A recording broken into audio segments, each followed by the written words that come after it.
In the middle of the Aegean Sea, there was once an island shaped like a crown. Its cliffs were white, its harbors were deep, its cities were painted with color. The island was called Thera.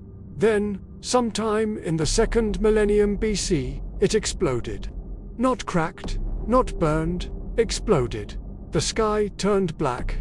The sea pulled away from the shore, and an entire world began to come apart. This was not just a volcanic eruption. It was one of the most violent natural disasters human civilization has ever experienced. And its true victims were not only on the island itself, they lived across the sea. Before the eruption, the Aegean was ruled by ships. Long before Athens, long before Sparta, the Minoans dominated the Mediterranean without walls or standing armies.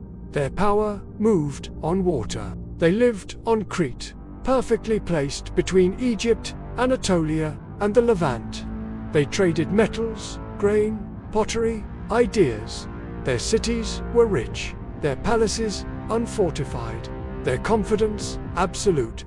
At the center of this system stood Thera, a trading hub, a naval waypoint, a jewel in the Minoan network. Its city, Akrotiri, was astonishing. Multi-story buildings, paved streets, indoor plumbing, walls alive with frescoes of ships, dolphins, and flowers. This was a civilization built on one belief: the sea connects us, the sea protects us. But the same sea was about to turn. Volcanoes do not erupt in silence. They warn. On Thera, the ground began to shudder. Walls cracked, plaster fell, people repaired the damage. Then the shaking returned, stronger. Homes were abandoned, rooms were emptied, streets cleared. When modern archaeologists uncovered Akrotiri, they found something chilling.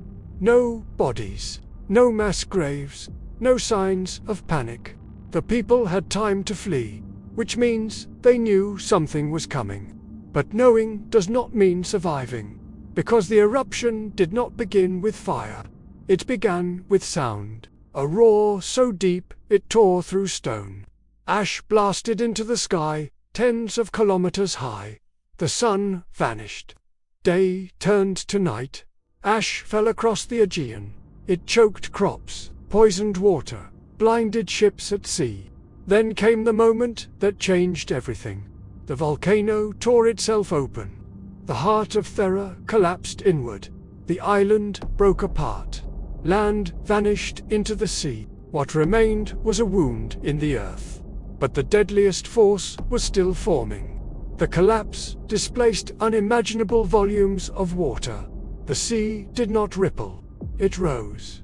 Walls of water raced outward from Thera at terrifying speed. They smashed into nearby islands, then the mainland, then Crete. Harbors were erased, ports annihilated, ships hurled inland like toys. Coastal towns were flattened in moments. The Minoans were not built for land war. They were built for the sea. And in a single day, the sea turned against them. The empire felt it almost immediately. Crete did not sink, but it bled. Ash clouds darkened skies across the region. Harvests failed. Trade routes collapsed. And the most devastating loss was invisible. The fleet was gone. Ships destroyed in harbor. Sailors killed or scattered. Infrastructure erased. A maritime empire without ships is an empire in freefall. Palaces still stood, but power no longer flowed through them. The sea lanes fell silent, and silence invites predators. The Minoans did not collapse overnight.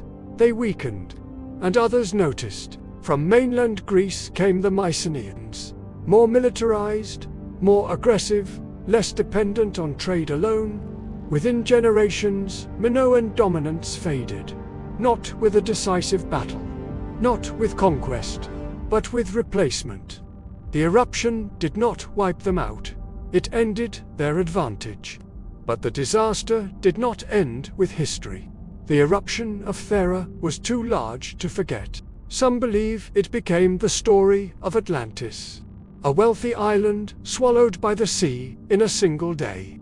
Others see echoes in ancient records describing darkness and chaos. When destruction exceeds understanding, civilizations turn it into myth. Because myths survive when facts are too heavy to carry. The Minoans were not destroyed by enemies. They were destroyed by dependence, by precision, by interconnection, by confidence that tomorrow would look like yesterday. The eruption of Thera reminds us of something deeply uncomfortable. Civilizations do not need wars to collapse. Sometimes all it takes is one island, one eruption, one day, and a world that never returns to what it was before.